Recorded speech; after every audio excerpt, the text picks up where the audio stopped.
Thank you for staying with us and you're welcome back. It is Love Circles, and of course, joining us today is Dr. Obi Esiobu. We're still looking at dealing with a cheating partner in marriage. Good morning, Doctor. You're welcome. Morning. How are you? I'm good. How are you? Very well. Okay, so we're still looking at dealing with a cheating partner in marriage. Yes. Lots and lots of conversations has happened in that regard, but just for, the purpose of people who would probably be tuning in for the first time, can you give like an overview and then we hit it from where we stopped? Okay. So very quickly, we've said in the course of the past, I think Yeah, two, episodes.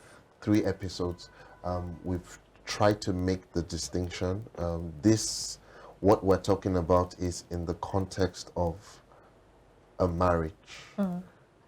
If it's a relationship, you are not expected to put up with so much of nonsense and rubbish behavior. Nonsense indeed. Yes, so because I think there was a question on one of the episodes that some people even see those red flags before the marriage, but they either just deceive themselves and say he will change or she will change, or they just give an excuse for that behavior, and then when they get into the marriage, of course, it continues. So for the purpose of those watching us, I just want to make that distinction that the rules are not the same when it's a relationship, hopefully leading to a marriage, and when you're inside the marriage. I've said that because I've been talking about forgiveness a lot, especially when it's the first time in the marriage, but that forgiveness doesn't really apply to the dating phase. So I just want to put that out there so that there's no confusion. So now in the marriage, we've said that there are a couple of reasons why that scenario is possible. Unfortunately, we said there could be the emotional disconnect if you are not meeting your partner's emotional needs, because everyone has an emotional tank, and when that tank is empty for whatever reason, you might have some of these situations. But be that as it may, one of the important things we've said in the course of these episodes is that if it's happening for the first time, we should be willing to forgive, because sometimes as you begin to look into the reasons why your partner did what they did, you might just find that you contributed to that in a very, very major way. And so I want to still plead with us to forgive.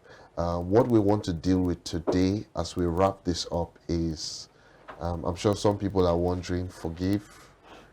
Why forgive? What happens to a serial Cheat. cheat? Somebody does it, some people do it this month. You catch them, probably even red-handed. They swear, I will never do this again. Few weeks down the line. So when it comes to a serial cheat, we have to, in addition to all we've said, we have to be as practical as possible, because unfortunately there are many angles. I'm sure we've all heard stories of a man maybe that was cheating outside and he passed an STI to the wife.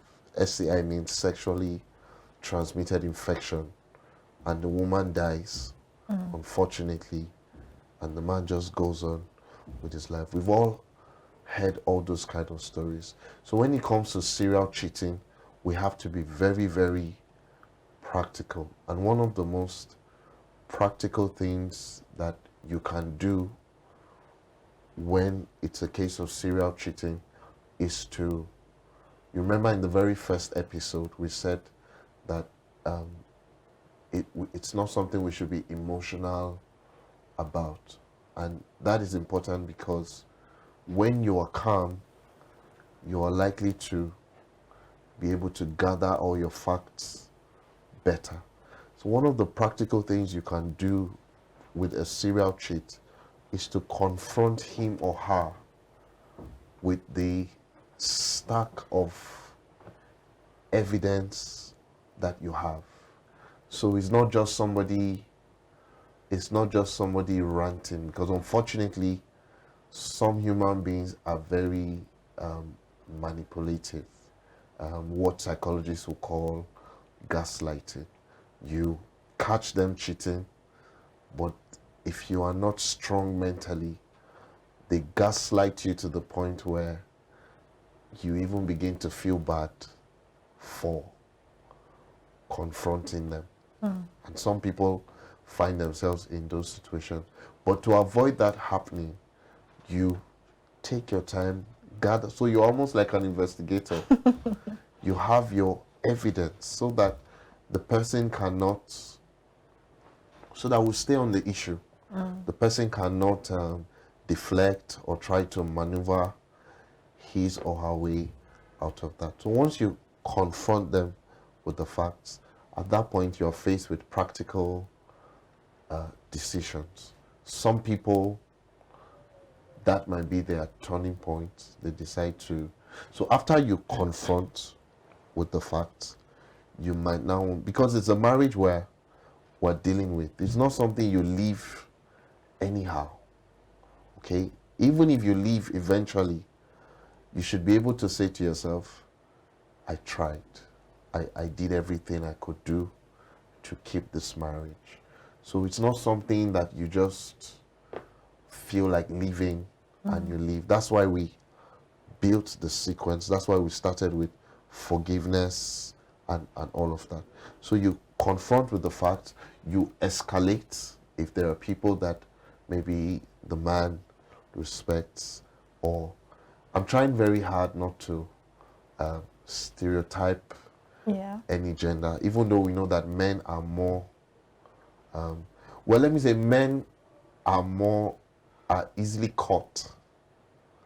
Okay, you have loads of women cheating, but because women are smarter than men, really, but that's another conversation. You can say that again. No, he won't say that because he's going to touch a nerve. I'm right on that table, so I will not take that assertion. No, but really, I can, maybe in subsequent. I can take that in subsequent episodes. I can. I would say you use the word some, not most. But generally, a woman can be flirting in your front like this, you won't know. But if a man should try it, he's just caught, he's just open. But that's, as I said, that's conversation for another day. That's conversation for another day. So whether it's the man or the woman, after you've confronted, then you might want to escalate with the hope that reason can still prevail. Then we look at all the facts and then we'll make the adjustments. But sadly, in some cases, it might just be time to walk away. Especially when it's happened over and Yes. over again, right? Yes. Okay. But you'll be able to say that you've exhausted all the options for peace. But the challenge with society today is that for many people don't exhaust the options.